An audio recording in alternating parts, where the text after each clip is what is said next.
ئێرە ڕادیۆی دەنگی گەلە.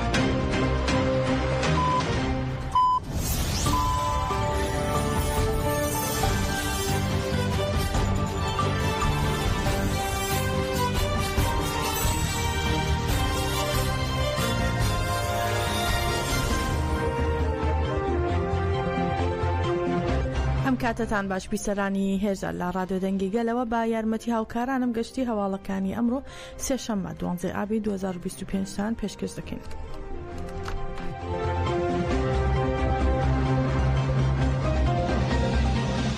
بەیانی ئەمڕۆ تەرمی نورەدین سۆفی لە هەرێمی کوردستانەوە گەڕێنرایەوە ڕۆژاوای کوردستان و بڕیارە لە قامیشل و بەخاک بسپێردرێت. لە شاری دیرێک و چەند شارێکی دیکەی ڕۆژاوای کوردستان ژمارێکی زۆر لە هاونیشتمانیان پێشوازیان لە تەرمەکەی کردووە و لەگەڵی بەڕێکەوتن بۆ ئەوەی بەشداری لە ڕێوڕسمی بەخاک سپاردنەکەیدا بکەن. جیاماژەیە تەرمەکە بە شارەکانی دیرێک ڕەمێڵان گەرکی لەکێ و چاغڵا تێدەپەڕێت و هەزاران هاونیشتمانی بۆ پێشوازی ڕاوەستاون. هەروەها بەیانی ئەمڕۆ بەشێک لە کەسوکارەکەی چوونەتە سەر تەرمەکەی و بڕیارە تەرمەکەی لە کاژمەر 5 ئێوارە لە قامیشل و بەخاک بسپێردرێت و بەرپرسانی سەربازی قەسەدە و هەزاران کەس و لایەن بەشداری لە ڕێوڕسمەکەدا بکەن.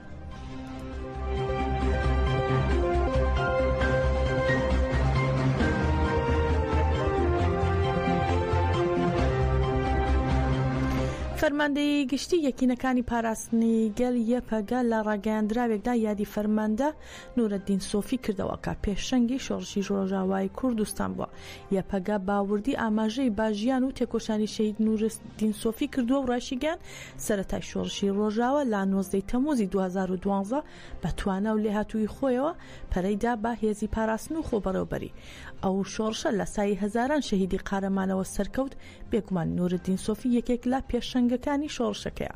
هەروەها یەپەگە ڕاشی دەگەێنێ ساڵی 2013 گەڕایەوە ڕۆژاوای کوردستان و ئەو هەرێمەی کا لێی لەدایک بوو ڕۆژاوا بوو ئەو شوێنێکی تایبەت بوو. فەرماندەی گشتی یەپەگە ئاماژەیدا بەڕەنج و تێکۆشانی نورەدین سۆفی لا گۆڕەپانی سیاسی و کۆمەڵایەتی و ڕاشیگەیان لە بەرزترین ئاستا ئەرک و بەرپرسیارەتی گرتوۆتە ئەستۆ لە بوارەکانی سیاسی و ئایدۆلۆژی و دیپلۆماسی و سەربازیدا تێکۆشا و یەکێک بوو لە بنیادنەرانی بە دامەزراوەی کردنی تەفدەم و سیستەمی کانتۆنەکان و کۆمۆن و ئەنجومەنەکان و شار بە شار دەگەڕا.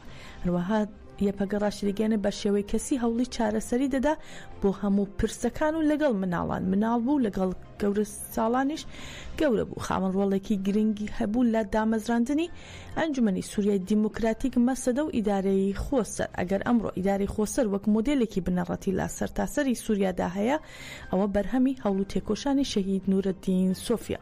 هەروە لا درێژەی ڕاگەیاندراوەکەش داهاتووە فەرماندەی گشتی یەپەگە سەبارەت بە ئەرکەکانی لە بواری سەربازیدا ڕایگەیان نەک تەنیا لە بواری سیاسیدا بەڵکو لە بواری سەربازیشدا نورەدین بەشداریەکی بەرفراوانی کردو و پێشەنگی تێکۆشانی یەپەگە و یەپەژەش بووە. هەماهەنگی و پێشەنگی شەڕیەی دژی داعش و چەتەکانی نوسرەش بوو ڕۆڵی سەرەکی بینیوە لە تێکشکاندنی داعشدا. ساڵی 2015 بوو بە یەکێک لە دامەزرێنەرانی قەسەدا کە هێزی پاراستنی باکوور و ڕۆژهەڵاتی سووریایە. لە درێژەدا فەرماندەی یەپەگە ڕاشیگەیان قسە و کردارەکانی هەواڵ نورەدین سۆفی یەکبوون و خاوەن تێگەیشتنێکی شۆڕشگێڕانەی سەقامگیر بوو، کەسایەتێکی ڕۆشنبیر بوو، دۆستی ژنانی ئازاد بوو، هەرگیز ماندووش نەدەبوو. ئەو بە ژیانێکی ڕاستگۆیانە و دڵسۆزانە فەرماندەیەکی نمونەی بوو. هەروەها ڕاشی دەگەیان فەرماندە نورەدین سۆفی میراتێکی مەزنی شۆڕشگێڕانەی بۆ بەجێهێشتن پرسە و سەرخۆشی ئاراستی کەسوکاری هەواڵ نورەدین سۆفی و بەختیار گابار و سەرجەمگەلەکە لە ڕاگەیاندراوەکەدا دەکەن و بەڵێن دەدەن تا کۆتایی ئەو میراتە شۆڕشگێڕیەی شەهیدان بپارێزن و درێژەی پێ بدەن.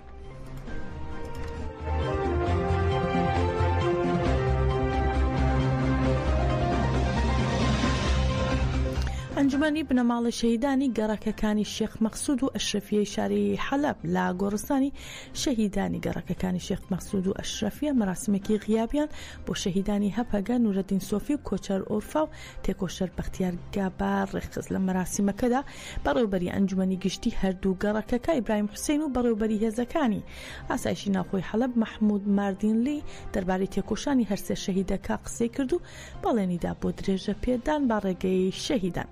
مەراسمەکە باوتنەوەی دروشم کۆتایی پێهات.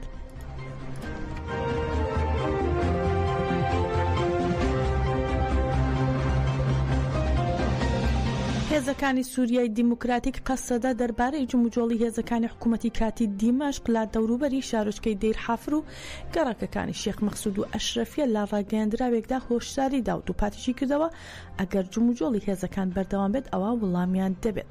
چەند ڕۆژێکە گروپی هێزەکانی سەر با حکوومەتی کاتی سووریا لە دەوروبەری شارۆچکەی دەیر حافر هەوڵی شکاندنی ئاگر بەس دەدەن و هەروەها لە دەوروبەری گەڕەکەکانی شێخ مەخسوود و ئەشرەفی حەلەبیش ئەم هێزانە لە جموجۆڵدان و فڕۆکەی بێفڕۆکەوەن بەسەر ئاسمانی دوو گەڕەکدا دەسوورێتەوە و لەم بارەوەی هێزەکانی سووریای دیموکراتیک ڕاگەیاندراوێکی بڵاو کردوێتەوە و جەختشی کردوێتەوە. ئەم ڕەفتارانە ڕێککەوتنی نێوان ئەنجومەنی گەڕەکەکانی شێخ مەخسوود و ئەشرەفیە لەگەڵ حکوومەتی کاتی سووریا کە لە 1 نیسان واژۆکراوە تێک دەدەن و بەلای دانیشتوانی هەردوو گەڕەکەکە جێی شەرمەزاریە.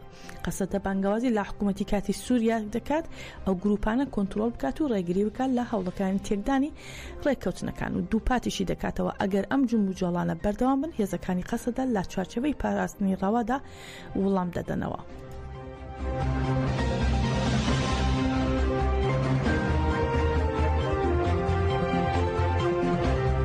هاوسەرۆکی دەستەی پەیوەندیەکانی دەرەوەی بەڕێوەبەرایەتی خۆسەر ئیلهام ئەحمەد گەیشتە دیمەشق و بڕیارە لەگەڵ بەرپرسانی باڵای حکوومەتی سووریا کۆ ببێتەوە. بەپێی زانیاریەکان بڕیارە بلێ ئیلهام ئەحمەد لەگەڵ ئەسعەد شەیبانی وەزیری دەرەوەی سووریا کۆ ببێتەوە. سەردانەکەی ئیلهام ئەحمەد لە کاتێکدایە کە ناکۆکی لەسەر کۆنفرانسی یەک هەڵویستی پێکاتەکانی باکوور ڕۆژهەڵاتی سووریا دروست بووە و هاوکاتی هێزەکانی یاسایشی ناوخۆی سەر با بەڕێوەبەرایەتی خۆسەر لە حەلەب ئاشکرای کردووە کە هێزەکانی دیمەشق با فڕۆکەی بێفڕۆکەوان هێرشیان کردوتە سەریان و دوو ئەندامیشیان بریندار بوون. لە دوای ئاگربەستی نێوان دیمەشق و قەسەدە ئەمە یەکەم جارە با فڕۆکەی بێفڕۆکەوان هێرش بکرێتە سەر هێزەکانی سەر با بەڕێوەبەرایەتی خۆسەر لە باکوور و ڕۆژهەڵاتی سووریا.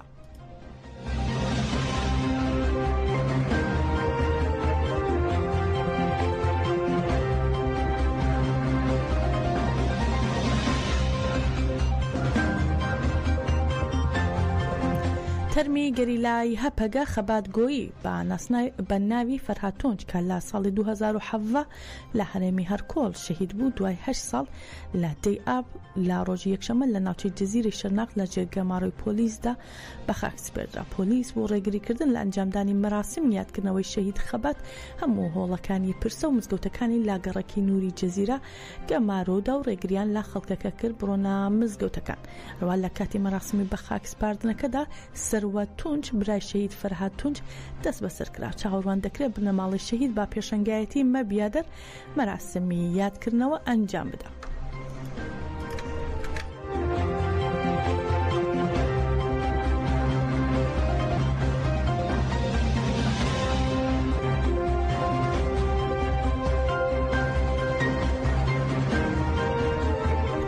ڕەجەب تەیب ئەردۆغان سەرۆکۆماری تورکیا پاشکۆبوونەوەی کابینەی حکوومەتەکەی پشتیوانی حکوومەت و دەوڵەتی بۆ کارەکانی لێژنەی هاودەنگی نیشتمانی برایەتی و دیموکراسی دووپات کردەوە کە بۆ ئامادەکردنی زەمینەی یاسای پرۆسی ئاشتی دروست کراوە و ڕاشیگەیان دروستکردنی لێژنەکە بە بەشداری پارتە ئۆپۆزیسیۆنەکان و کۆبوونەوەکانی هەنگاوێکی واتادار بوون. ئەردۆغان ئاماژەی بۆش کردووە کە بە هیوان ئەو کۆدەنگیەی لا کۆبوونەوەکانی ڕابردووی لێژنەکەدا هەبوون لا کار و کۆبوونەوەکانی داهاتووشدا بەردەوام بن. هەروە پرۆسەکەی باکردنەوەی پەنجەرەی دەرفەت بۆ تورکیا ناوبرد و هۆشداریدا باجی زیان گەیاندن لەو دەرفەتا قورس دەبێت. سەرکۆماری تورکیا پشتیوانی هاوپەیمانی جمهور و حکوومەتی بۆ لێژنەکە دووپات کردەوە و وتیشی دایانەوێت پێکەوە خوێن ڕشتن ڕابگرن و ئازار و فرمێسک ڕشتن بوەستێن و بە شایستەیە و بەرپرسیارەتیان بەرامبەر گەلەکەیان جێبەجێ بکەن. سەرکۆماری تورکیا پرۆسی ئاشتی با پرسێکی نیشتمانی بۆ وڵاتەکەی ناوبرد و وتیشی تورکیا وڵاتی هاوبەشی هەمومانە و تورکیا دەوڵەتی هەمووانە با تورک و کورد و عەرەب و عەلەوی و سونیەوە. هەروەها سەرکۆماری تورکیا پرۆسی ئاشتی بەستەوە بە مانەوە ئاسایش سەقامگیری و سەرکەوتنی خەڵکی وڵاتەکەی وتیشی هێنانە ئارای چارەسەری لا پرسێکی لەم جۆرەدا بە بەشداری پشتیوانی و ڕەخنەی ڕێنیشاندەری هەر کەسێکی خاوەن بەرپرسیارەتی بە گرنگ دەزانن.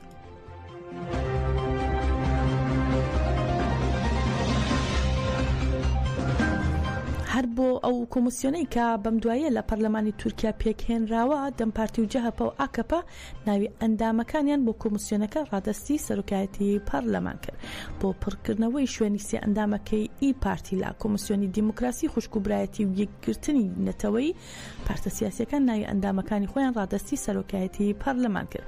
ئاکەپە ناوی پەرلەمانتار جاهید ئۆسکان و جەهەپەش ناوی پەرلەمانتار ئومۆت ئاکدۆغانی پێشکەش کرد و دەم پارتیش جەلال فۆراتی پێشنیا کرد.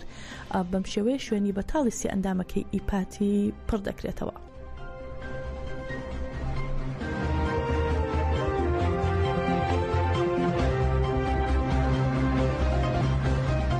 گەشتی هەواڵەکانی ئەم کاتژمێرەمان پێشکەشکردن بمێنن لا خێر و خۆشیدا.